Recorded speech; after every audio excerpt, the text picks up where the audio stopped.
आजकल लोग अगरबत्ती बाजार से खरीद लाते हैं।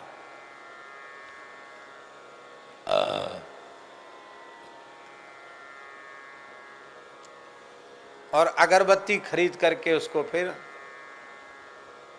ओम जय जगदीश हरे अगरबत्ती घुमाएंगे।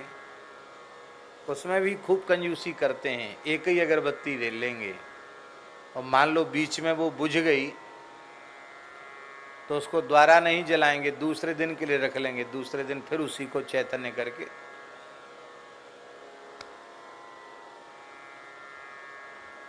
सुख संपत्ति घर आवे, सुख संपत्ति घर आवे, कष्ट मिटे तन का, जय जगदीश हरे।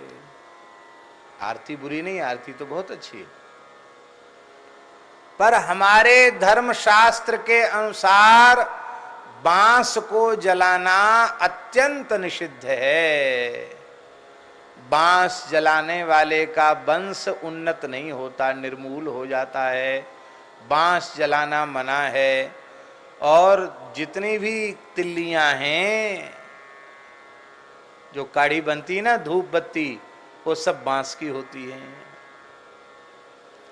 इसलिए ये अगरबत्ती बनाना और इसमें तरह तरह के घातक केमिकल मिलाना, उटपटांग चीजों का मिश्रण करके हिंदुओं को धर्म भ्रष्ट करना, ये साजिश है।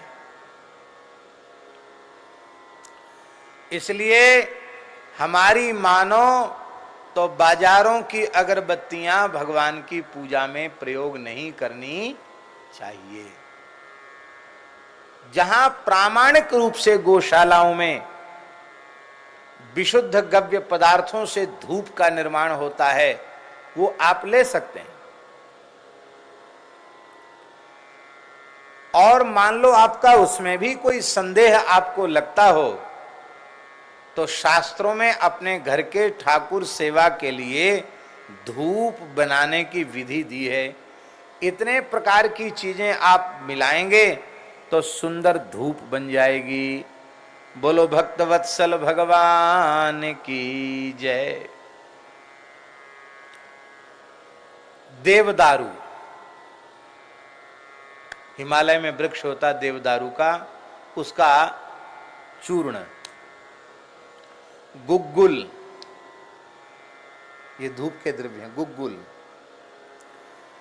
गौ माता का एक नाम क्या है? गुग्गुल गंधा। क्या नाम है?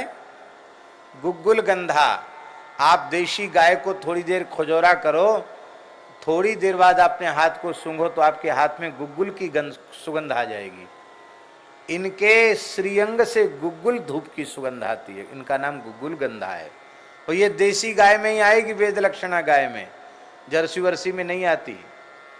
और हमारे पुराणों के अनुसार वैद्य जी महाराज, गुग्गुल की उत्पत्ति सुरभि गाय, कामधेनु गाय के मूत्र से गुग्गुल उत्पन्न हुआ है।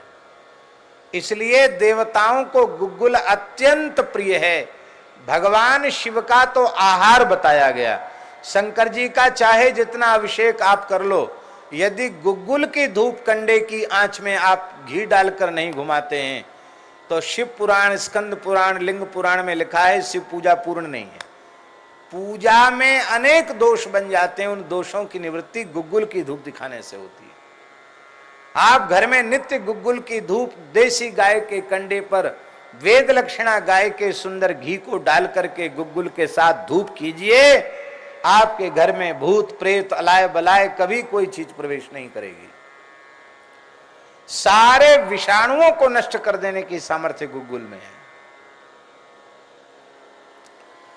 तो धूप का एक द्रव्य है देवदारू, दूसरा है गुग्गुल, तीसरा है कपूर, चौथा है अगरू,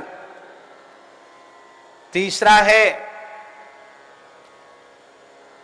देवदारू, गुग्गुल, कपूर, अगर, पांचवा है तगर, छठा है घी और सातवां है गुड़। कुछ गुड़ भी मिलाना चाहिए उसमें। इतनी चीजें मिला करके और धूप बनानी चाहिए। वो धूप भारतीय देसी गाय के कंडे की अग्नि पर डाल करके थोड़ा सा एक बूंद घी डाल देना चाहिए, उससे फिर धूप आरती करनी चाहिए। उस धूप की सुगंध ठाकुर जी की नासिका में जाती है तो ठाकुर जी तो राजी होते ही हैं। धूप आरती की सुगंध, आरती के बाद जो धूप की सुगंध आरती में खड़े भक्तों की नासिका में जाती है, तो महाराज जी स्कंद पुराण पद्म पुराण में लिखा है कि धूप आरती की धूप की सुगंध नासिका के माध्यम से जब भीतर प्रवेश करती है तो सूक्ष्म जो पाप की मलिन वासना है जिसके कारण पाप बनते हैं, उस वासना का सर्वथा नाश हो जाता है। तो मन में छिपे हुए सूक्ष्म पापों का नाश भगवान के धूप की सुगंध लेने से होता है। ऐसे ही सुनो, जैसे आरती लेते हैं ना हम लोग, ऐसे लेते हैं, ऐसी धूप आरती भी ऐसे ऐसे लेना चाहिए जिससे उसकी गंध हमारी नासिका में जावे। ये धूप आरती लेने की विधि है।